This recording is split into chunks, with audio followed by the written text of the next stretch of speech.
I got it. There we go. All right. Okay, we are all set and running. So today's presentation was developed to streamline the information that we've all been receiving. If you're like me, you probably feel like you're on a little bit of information overload right now. So there's a lot going on and a lot to keep track of. We understand that and we want to help make sense of it all. No one has been through any of this before. However, BBB has been around for more than 100 years. We've seen a lot of ups and downs, and our constant throughout the past 100 years has been to operate from a place of trust. So we want you to know that you can trust us. We are here for you. We're here to support you. We're here to listen. We're here to cheer you on. We're here to help you overcome obstacles. And we want to connect you with tools and resources to help you achieve success. So our presenters today are NowCFO, and they are one of those resources. Today they will provide you with information to make informed decisions and action steps to move you forward in protecting your business. NowCFO is a professional service firm providing outsourced solutions to businesses in the areas of operational accounting and finance. They also provide interim and permanent placements for CFOs, controllers, and other accounting staff. NowCFO is 15 years old and is a nationwide firm with 23 partners across the country in 13 different states. Julie Davenport is a partner with NowCFO in the Fort Worth market and is a CPA and CFO who has been in practice for 30 years. Kristen Bernard leads all of the business development efforts in the Fort Worth market. They work as a team in providing services that fit businesses' needs and budgets and helping business owners with strategies to help achieve greater visibility in their finances. They both enjoy and focus on being a resource and a help, and their goal is to leave their clients better off than they were when they met them, even in small ways. So now I will turn the presentation over to them, and remember to put your questions in the chat box.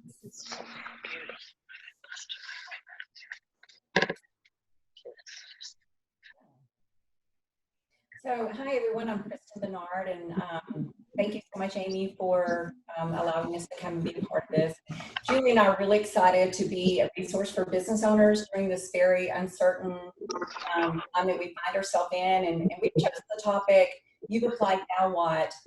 Because, you know, we've assumed you've already heard a lot about all the different government programs that are out there to help businesses and to stimulate our economy, and you know, or maybe you've already filed and you're thinking about it. Our goal today is to help you navigate, strategize, and plan while you're waiting for your funding to come in, and what our next steps are for you to be thinking about, and to help you put together a plan.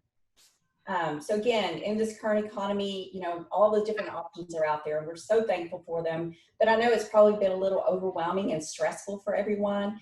And we're not going to go into the details on each of these programs, and we're going to have a Q&A at the end if you do have any questions. But and we've also put together some really good information as a firm. It's very concise, very detailed, and makes it very easy for people to, you know, go through the information because there's so much out there. And so for the past few weeks, Julie and I have been talking with our clients and different business owners, and, you know, walking through the process of the application and listening to their concerns and their questions. And, you know, we've learned that there are, you know, common themes with every business owner. And, you know, they're all the same no matter what size you are. You know, like, for example, how are we going to make payroll? What about our staff? You know, their passion around their business and their fear of losing it.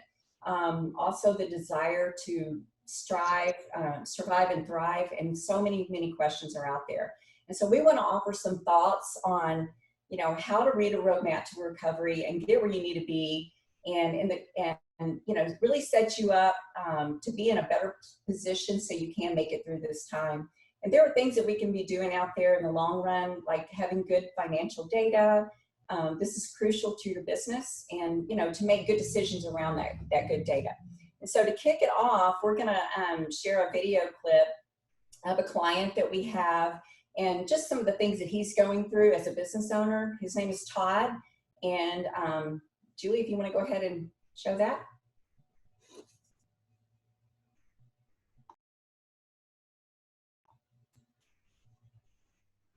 I don't think there's any audio, Julie.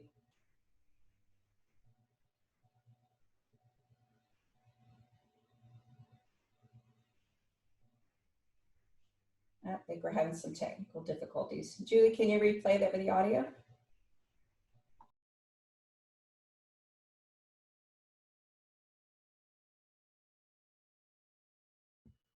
My apologies for that.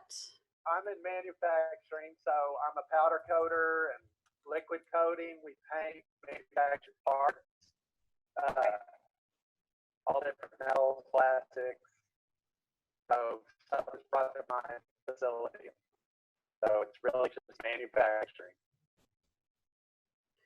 So before I jump into this, what I love about Todd is he says, I'm just manufacturing. It's not that big of a deal. He's actually an essential business and he's going through quite a bit. And we thought it'd be interesting throughout this presentation to show you little bits of his thoughts of what he's been going through. And this chart came up on LinkedIn a few days ago. Some of you have probably already seen it, but I am more of, while I'm a technical CPA, I'm also quite passionate about behavioral science and where we all stand mentally. And during this pandemic, I think it's really important for all business owners to look at where am I? Where am I right now? And this chart just showed it so beautifully to me that said, am I in the fear zone? Am I complaining constantly? Am I not able to sleep? Am I hoarding toilet paper? Or am I in the growth zone? Am I helping others? Am I appreciative? Am I thankful? Can I sleep? Can I think clearly? So one of the things I want all business owners to think about, even before we get into the technical benefits of financial statements, cash flow management, is where are you emotionally? And take some inventory. Take a minute. And it's okay. It is okay if you are in the fear zone. Just like Amy said, none of us have done this before. And so I think it's important. Take some stock, pause, take some assessment. Don't judge yourself harshly if you're in one zone versus the other. But really the goal for all of us should be to get into this growth zone. So what Kristen and I would, and Amy, thank you. And thank you to the Better Business Bureau for inviting us. We really want to share with you what we are doing every day with our clients and just helping from our gifts and what we're good at in accounting. So I'm going to go through some of our slides we've got. Like Kristen said, we're talking to every business owner, client, network partner. We're all in this together. And I'm asking the same questions that I'm asking my clients. So I wanted to share some high-level questions that I think we should all take time to ask. And people are important. So how do I take care of my employees? What does that mean? Do I keep them? Should they be furloughed? Do we lay them off? And who helps me with that? As a small business owner, how do I know who I talk to? Now, I've got some great data. I'm sure all of you do too. And I thought this was really relevant for this conversation. The statistics on small and medium-sized businesses, this came out from McKinsey and Company, and they said that 44% of the US economy is made up of these small businesses, and they employ 59 million people in the US.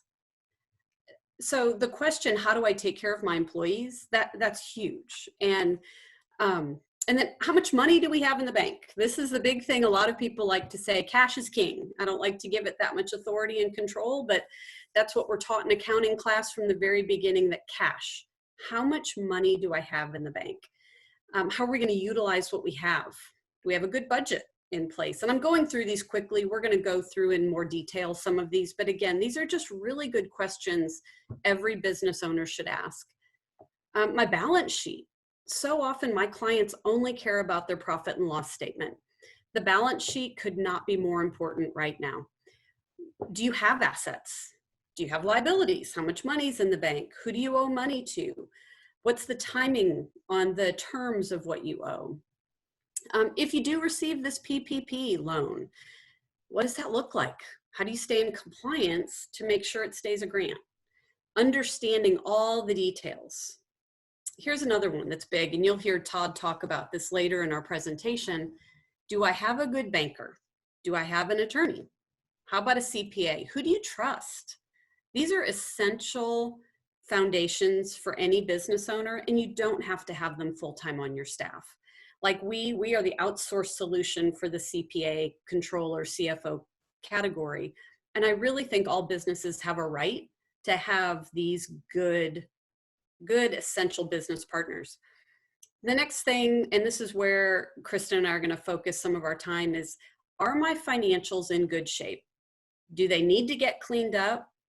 And really, why does that matter? What's the big deal about numbers on paper, right? So our big thing is, you've had a lot of data coming at you from the news, from SBA, from different financial banks and institutions, I'm sure, are reaching out trying to offer help. But what's next? What do you do? Where do you go from here? So our firm, it's not about us, but this is just a tool that we've used, and what has been applicable in accounting from the beginning is still applicable today. You're hearing words like surviving a broken economy, roadmap to recovery, what is up? What do I do next? Bankruptcy. Lots of words I'm sure are coming at business owners right now. They're coming at us too. And so some of the high-level tools that we wanted to share with you today, things that you can actually do to help yourself feel a little more in control, even though we all know we're not in control of what's happening next, and we don't know when this is going to end, but there are things you can do today. So what I wanted to share with you real high level are some things that all owners should be doing. And if you're not capable of doing it, enlist the support of someone who is good at this. Just so you know, CPAs love data. We're geeks. We like to formulate it. We like to analyze it. We like to look at it in all different ways. If I could just play with data every day and on the weekend, that'd be a good day. So the 13-week rolling cash flow is something that a lot of people don't know what that means or what that looks like, or how do I use it as a tool, especially during a crisis like this. So we're going to talk a little bit about that. Budgets and performance. Nobody likes to be kept on a budget, but now more than ever, a budget is really important. Again, financial statements, bank reconciliation, something as basic as making sure cash reconciles. Very important for your survival. I can't say it enough, the daily oversight of cash and making sure you have enough money to break even. So next we've got a video from Todd again. And I'm going to share this. He talks a little bit about his financial tools and what his CPA is telling him. Let's see if I can get the video to start. Well, that's going to be a problem if I don't keep getting work, you know. So I'm trying to keep my employees and watch my spending on raw materials. Those are the two biggest things. I don't really want to lay off people, but I may have to. I think that's the number one thing. You need to look at, you know, your balance sheet and your income statement, but mainly your income statement, and just see your sales and what's going out to your employees and your raw material, your inventory. You need to cut all that, and you need to keep an eye on it.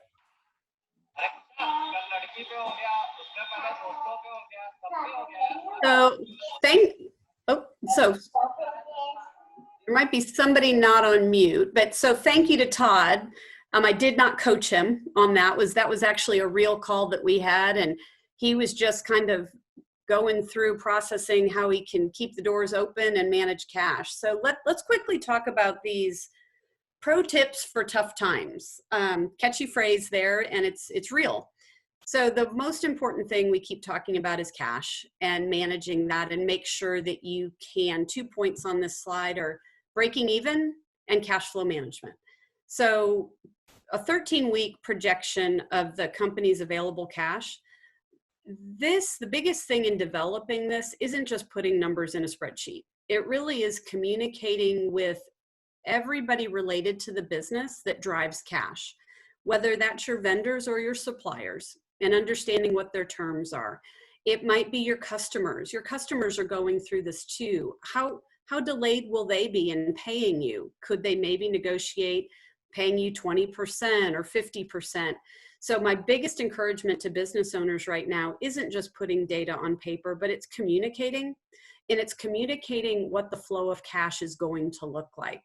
So it's asking your vendors, asking your suppliers, talking with your employees, talking with anybody that owes you money or anybody that you owe money to. There's a lot of opportunity here for working collaboratively and making sure that at the end of the day, you've got your cash managed and you know what to expect. I'm not going to read each data point on the slide because, as Amy mentioned, we want to have time for Q&A, and we also will be sharing this with you. So break even, that's something that in all accounting classes and cost accounting, they talk about what's the break even point, right? Well, bottom line, do you have enough revenue to pay your expenses? That right now is really critical, and each business looks at this a little bit differently.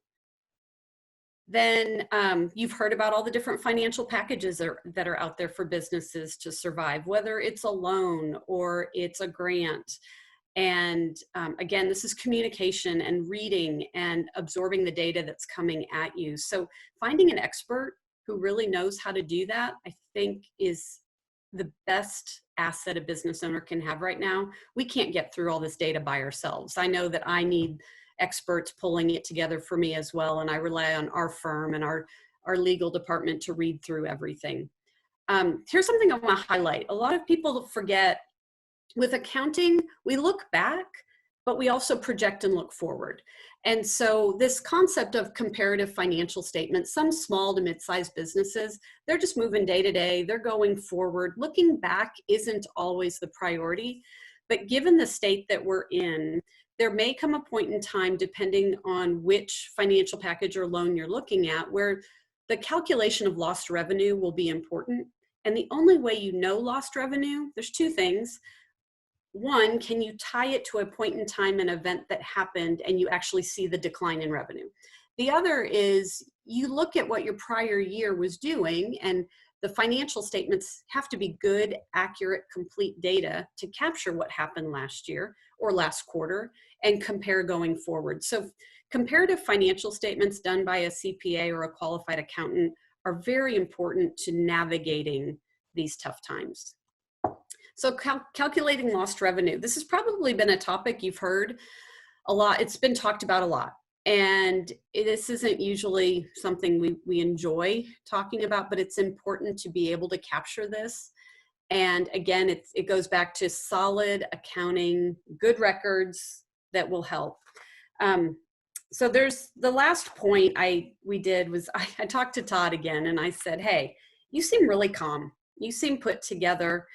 What are you doing? What advice would you give to other business owners? I told him about this call. He might even be on it. I'm not sure. But I asked him, I said, what would you tell other business owners? So I'd like to share that with you before we close. Oh, we're going to skip that one. Inside, really not calm. I panic inside. I portray it. Just for note. But yes, I feel like, you know, as a business owner, I live in a bubble, and I get myself in a bubble. I'm just running it and not getting a lot of feedback from other people or whatever. Nobody's just coming around giving me feedback. So you get to where you just kind of make the decisions yourself. But if you have a CPA or a banker, or really a CPA or somebody, you need them to help you and to watch your back. A lot of times, if you ask for help from the CPA, your CPA, they're going to look at stuff and help you and, you know, show you where you're wasting money, or, you know, they might tell you hard stuff like don't buy a new truck, but you know, it's stuff you need to hear, and you probably shouldn't just live in a bubble and not, you know, get advice. Just what I think. And I thank Todd for his honesty, because true statement, I told him not to buy a truck. And I'll turn that over to Kristen. Oh, there we go. Yeah, so thanks, Julie, for all that really good information. We just wanted to share this quote. I really love it because, you know, no one would have ever foreseen where we currently are. And, you know, we can't live in regret of what we didn't do or what we didn't plan for. But, you know, we can look ahead and make some good decisions and some changes, put a new and better plan in place, and you know, really strive to have a brighter hope for our future. And you know, you can only do what you can do, and quite frankly, you know, rely on our faith in God to carry us through and give us guidance through this. So I think now we're going to open it up to some Q&A. So Amy, do you want to unmute people or let them come, or just put the questions in chat? Yeah, so I've unmuted myself and I will go through some of the questions. The first question, could you speak to more of what we need to do, or people that have applied for these different loans, pardon me, what they need to do to make sure this stays a grant? What are some ways to track some of that information? Absolutely. Happy to answer that. And that's actually one of the biggest points that we're looking at with our clients. Because the Paycheck Protection Program is trying to keep people employed, that's the goal. What they are going to be looking at after the 8 weeks of payroll, because you're getting 8 weeks of payroll assistance, the government wants to make sure that you have kept the same number of employees employed at the same wage amounts, if not higher. So the way we're checking that really is, if you don't have good payroll records in place now, we highly recommend a system of doing that. If you're paying people through, and it has to be through W-2 payroll, you're either going to have your quarterly submitted 941s. You should have some kind of payroll system, whether it is, even if it's an Excel spreadsheet, that is showing who you paid, how much you paid, and when you paid them. And all of that will be able to be reconciled back to actual cash activity from your bank. But the 941 that's going to be filed will be critical, as well as W-2s at the end of the year. So it gets back to good financial record keeping. And if you don't have a system in place, there are some really good resources, and we can help offline, help guide you, whether it's through an outsourced payroll provider, through QuickBooks, through Excel spreadsheets, if you only have 1 or 2 employees. I don't know if that gives enough detail. Yes, that's definitely helpful. I think, you know, the detail and the level of detail is going to depend on the business and the number of employees. And, you know, that's where this gets sticky, you know, is, you know, do you have subcontractors? I know that's been a big question for many of our businesses, and how to handle that. Our next question is that we've heard rumors that the $10,000 promised by EIDL grant is more likely $1,000 per employee. Still haven't heard any feedback or received any cash, despite the SBA initially promising this would only take a few days. Has anyone heard any updates on that? So I just read the exact same thing today about our firm updated us about the 1,000 per employee, so that people that only have 3 employees, yes, that 10,000 may end up as just 3,000. Okay. But that just came out. Can we stay there for a minute? Because as an independent contractor, I was told that you could apply for this and it had nothing to do with employees, that it was more geared towards your expenses that you would have for your business and for just surviving, and that this 10,000 grant, it may not be a full 10,000, but that it had nothing to do with employees. And I will, so I'll tell you, I just received this information today, and what I was going to recommend to Amy that I think would be really helpful, because I know there's a lot of questions around the EIDL and the PPP. I would love to be able to copy people on the responses as we learn them through email. And so, Linda, to your point, there's the EIDL and PPP. PPP, if you're an independent contractor and you're a sole proprietor, you are able to file for that. Yes, you are absolutely right. And you can use that related to the business. And the 10,000 with EIDL is separate from the way PPP is being processed. And I will tell you right now, there are still things, like it shocked me this morning to receive the email with that current update about the 1,000 per employee related to that 10,000, because that wasn't originally in the discussion about that. Agreed. Okay, the next is, besides PPP and EIDL, are there other programs available such as EDR, which I don't know what EDR is. I am not an expert on all the financial assistance that's out there. I have resources to do research. I have not heard of that. But I do know that banks right now are also coming up with their own packages and their own lending ideas for businesses to help right now. SBA, as everybody knows, has been around forever, and the EIDL has actually been around for a long time as well. We just haven't had a need for an economic injury disaster loan. So I can't answer to all the different packages that are out there, but again, I would love to be able to connect people to good banking resources, and as we learn things, we're happy to include that. Great. And a side note related to that, some of these topics will be covered in what we are doing is a series called Roadmap to Recovery. And we are trying as a firm to keep up with everything so that we can do webcasts just like this. And I believe they're a weekly webcast. They'll be recorded. And questions like this, we are going to add to that so that we can make sure we keep everybody informed. Okay, and then for, let's see, for the PPP, and I know a business owner can apply just themselves without any employees, but you can also cover your expenses for contracted and other expenses that draw away from the business, correct? Yes, I'm sorry, I didn't hear you first. Was that with the PPP? Yes. Yes, but you have to use 75% of what you receive for the PPP toward payroll and wages to be able to have it still be considered a grant.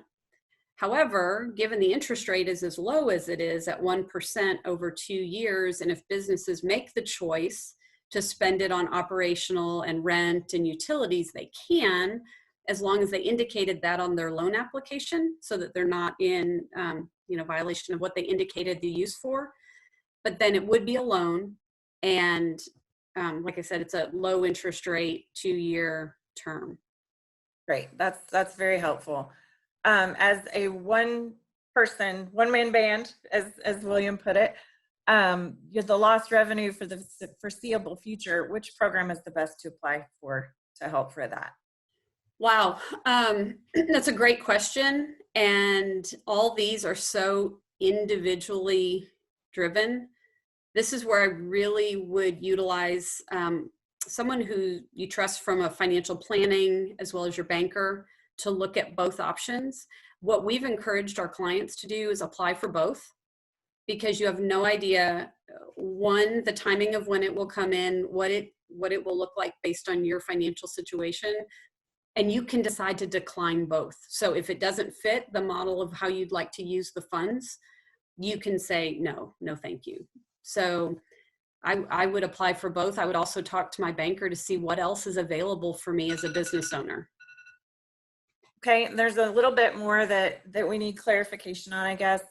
If a company has 10 employees, say, but they have 100 1099 contractors, can those 1099s be included in the PPP program? I would think so, because they're people you're paying to keep your business running. You can't. Can't. Okay. Unfortunately, I think that came out on Sunday, where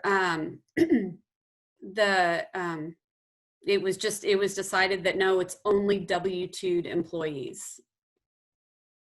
Okay, that is definitely significant, and that was the first time I've heard that. So thank you for sharing that information.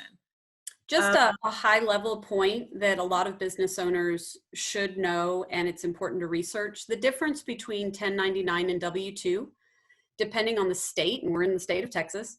You have to be really careful with that. And I am pretty certain that that drove a lot of their decision, because when you have contract labor, obviously you don't have payroll taxes related to that. So that's the big distinction of financial impact of it, but there's a lot of rules related to whether you're 1099 or W-2. So I'm pretty certain behind the scenes, there was a lot of discussion about who are we going to include in this pool of funds. And The people that are W-2'd filing for unemployment, they're trying to keep people from filing for unemployment. So that's the whole intent and the nature of why the PPP originated. Well, and also theoretically, I could see where this could be a double dip situation where a person that is 1099 is their own business owner and they're working for several different companies doing what they do. And so they would need to file as their own business to be able to get their own support. Do you have, this is Linda, do you have any more clarification on that? Is because I sit in on town hall meetings every week with my company as small business brokers. It's important to know how to help them. And double dipping is what you're talking about, more double dipping in the sense that those people that take unemployment and then those that try to file for, or you try to claim. So can you claim someone that's filed for unemployment? That's my question to you. Do you know the answer to that? That if you've let them go and they're filing for unemployment, can you claim them as that W-2 employee in the PPP plan? Yes, you can. And the hope is that you'll be rehiring them. Right. So we do have some clients that they had to furlough, and they even changed the definition of furlough, because in the past, if you were furloughed, which meant the company was just temporarily putting you aside, but they hope to bring you back, you were not allowed to file unemployment. Whereas now you can furlough and apply for unemployment in the state of Texas, and you can rehire those people or bring on different people to satisfy the requirements of the PPP. Okay. Thank you. You're welcome. That's again where keeping those records is going to be absolutely just essential to make sure that you know when a person left and when this person came on and where the date ranges are that are applicable for the funding, to just cross all your T's, dot all your I's to make sure that money stays grant money. Unless you want it to be a loan. If this is your time to get a great loan rate, go for it. I mean, that's your prerogative to do with your business. But I would definitely recommend talking to your CPA. Right. And reading the documents. Once you finish the application, it's really important to read the documents that are attached to the money. And another thing that we didn't go into great detail about is when you get your funding, the budget, right? Really budgeting, what are you going to do with the money that hits your bank account, and how do you time the release of those funds? That's really critical. Yeah, being able to make that stretch. It was Alvin. It was Alvin. Alvin? Yeah. Oh, Alvin. I think I have it. Sorry, I got that one muted. Okay, so yeah, making sure you've got everything where it needs to be. And again, we don't know how long it's going to last. So you may get that money, but you may need to stretch it much longer than you think you're going to need to stretch it. Right. Hopefully shorter, hopefully less time, but you know, plan smartly. That really is kind of the critical part. And I think it's pretty cool. My dad is on this screen right now. Dad, I'm going to call you out. His name's Bob Sullivan. And my dad's the reason I am a CPA and I headed down this path. He's a retired CFO and quite brilliant in his category. And he used to say when we were growing up, prior planning prevents poor performance. And always having a checklist and making sure you knew where you were headed and what the plan is. So Dad, thank you. You've allowed me to be able to sit here and share with other people today and, you know, hopefully shed some hope and guidance. And we, Kristen and I and our firm, were open to questions. We've been doing, I know Kristen will share the slide in this, but, you know, we're doing free 30-minute counseling sessions, just listening to your questions, helping give guidance, and introduce you to other great experts in their industry, whether it's an attorney or the banker, or even a small bookkeeper, if that's what you need to keep all your data accurate and current going forward so that we get through all of this together. We appreciate that, certainly, and you all feel free to take advantage of those 30-minute consultations. I'm available to do the same. We really want to keep everybody connected to the best resources, best solutions. I think we've learned just in our conversation today that it seems like the rules are changing daily and targets keep moving. And that's to be understood because, again, none of us have been through this before. but just, you know, trust that people are there that are willing to be good people and be supportive and be helpful, and look for those. Mr. Rogers, look for the helpers. Yeah. So thanks again for all your questions. And Julie and I truly do want to be a help and a resource. So if you want to reach out to us with any questions, whether it's about the EIDL or PPP, or, you know, just some of those questions that you have after you get your funding, we're more than happy to help. Also, we will be sending out the slide presentation and the recording.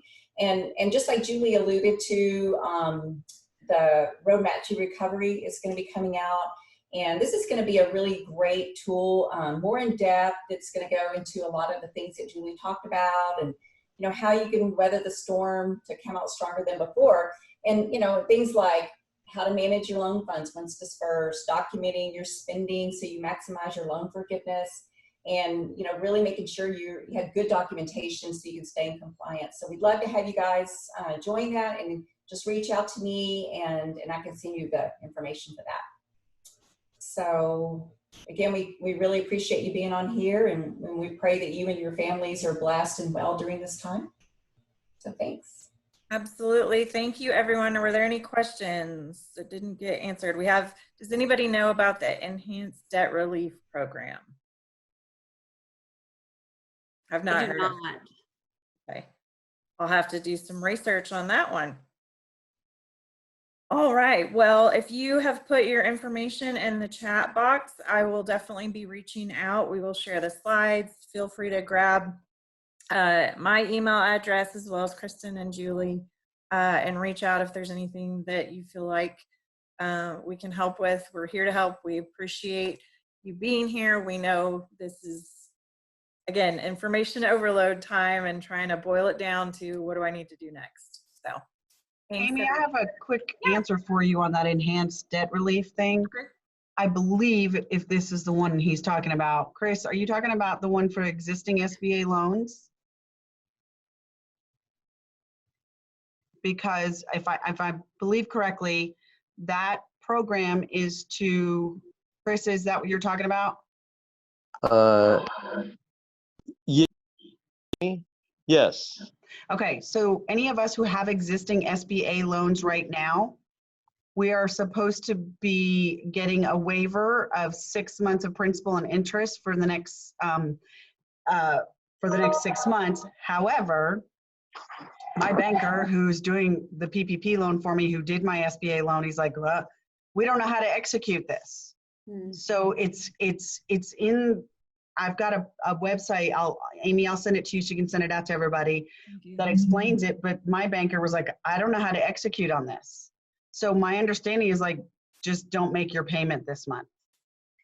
So I didn't realize that was the same thing, because I do SBA loans all the time with my small businesses, and I've helped several of mine go back to the bank that get on their SBA, and I didn't realize that's what it was called. But we've done that too. But here's the thing: the small banks, the community banks, are open to doing that more. The Wells, the Chase, they aren't doing them. No. And what's really sad is sitting here, a lot of my businesses are obviously on hold. Sports bars, there's no sports and no bars, so you can't buy that. A massage franchise, things like that are not open. They're not willing to jump in and buy them right now, so they're all on hold. But what is selling is service industries, and I have 3 possible ones to sell. I can't get a bank to consider them, and the SBA is so inundated, you can't even sell a business right now. Even okay. So they're all focusing on that PPP, but they're so inundated, and there's, like you said, there's changes every day. They can't even keep up with them, and the big banks aren't doing any of that right now.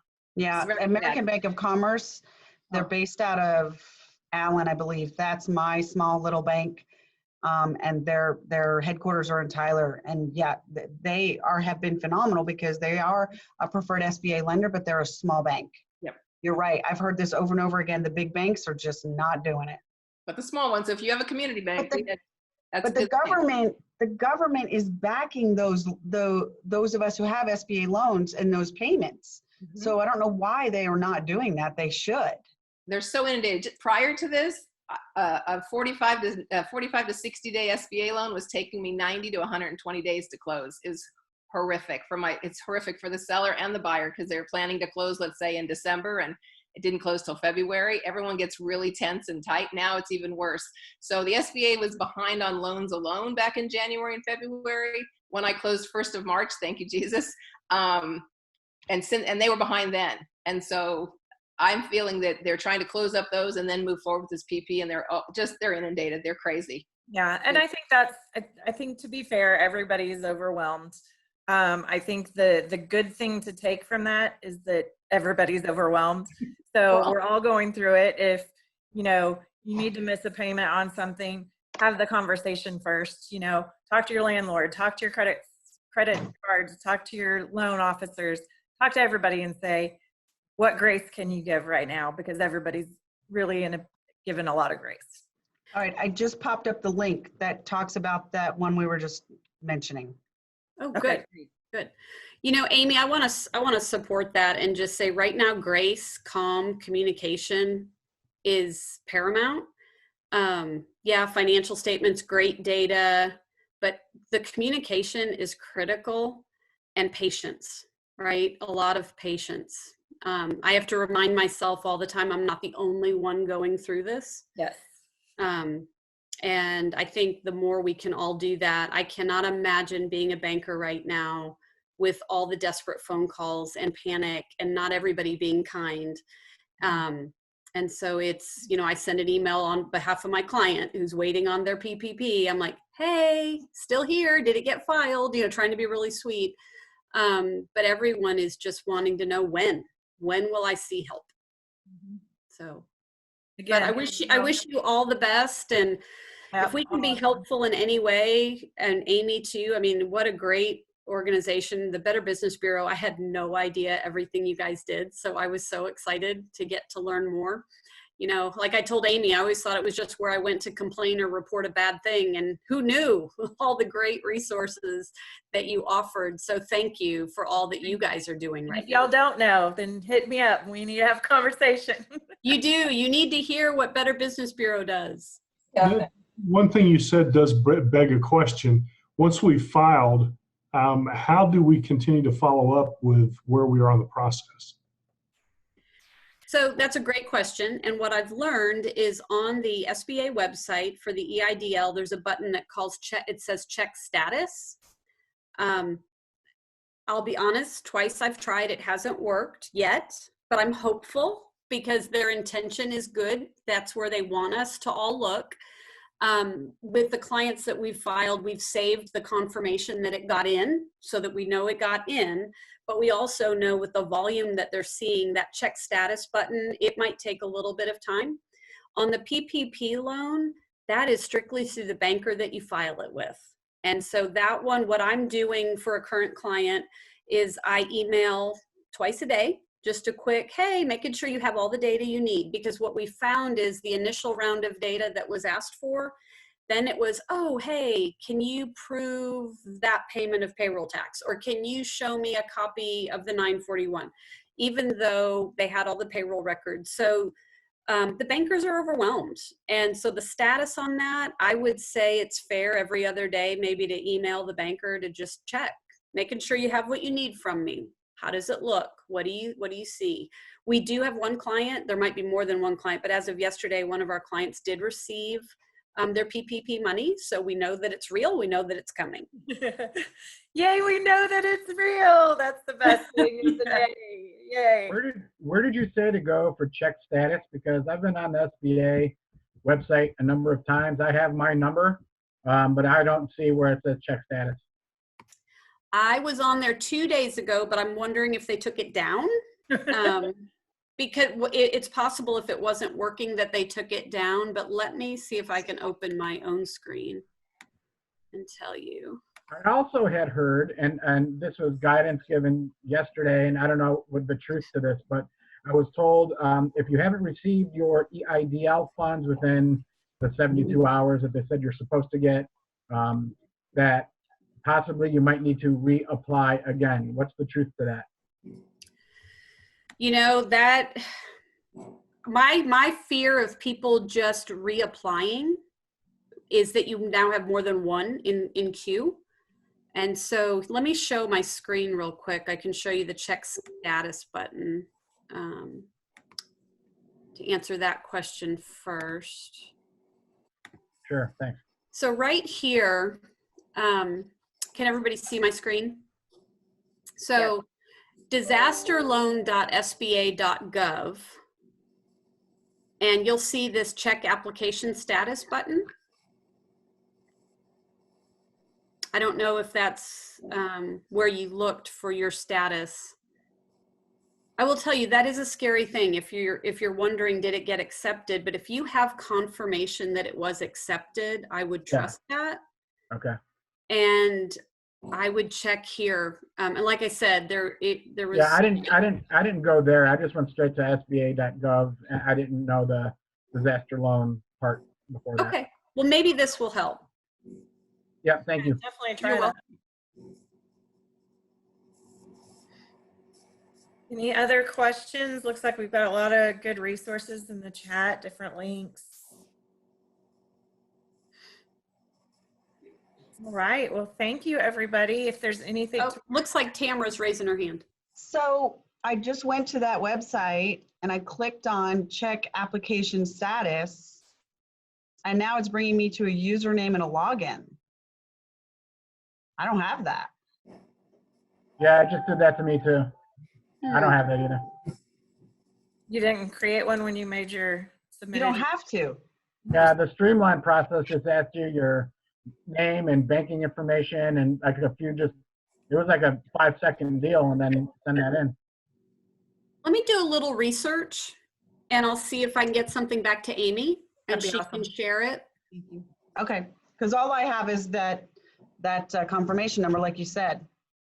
Yeah. So Yeah, if you've got confirmation, that's at least one step in the right direction. And I know that Right. there were a lot of technical difficulties in that first day or two where it just, the system crashed, I believe is what, took so much to keep it moving forward. But so I know some people have been worried that because that happened that maybe it didn't actually go through, but if you've got a confirmation, then you've got something to go back to. But yeah, we'd appreciate any information you can keep sending our way, and I will certainly share. I've got everybody's information, and we will stay in touch, and feel free to reach out in the meantime. We'll get through it together. Thank you very much. Thanks, guys. Appreciate you. Thank you. Bye. Thanks Bye. for the invite. Sure. Thank you. Thank you.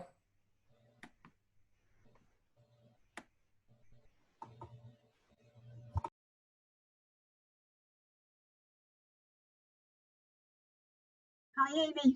Hi. Good job. No, it was fun. I was the first one to be the driver, so that was. Yeah, but good job, and I think good questions and good information on the side. Yeah, it's just changing constantly. So.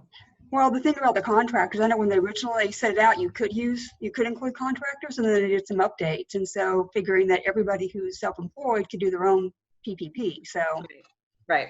And that's what makes sense to me there. I mean, I know it's frustrating because you want to be able to claim everything that is an expense for your business. But it also makes sense that they're their own business. So see both sides for sure.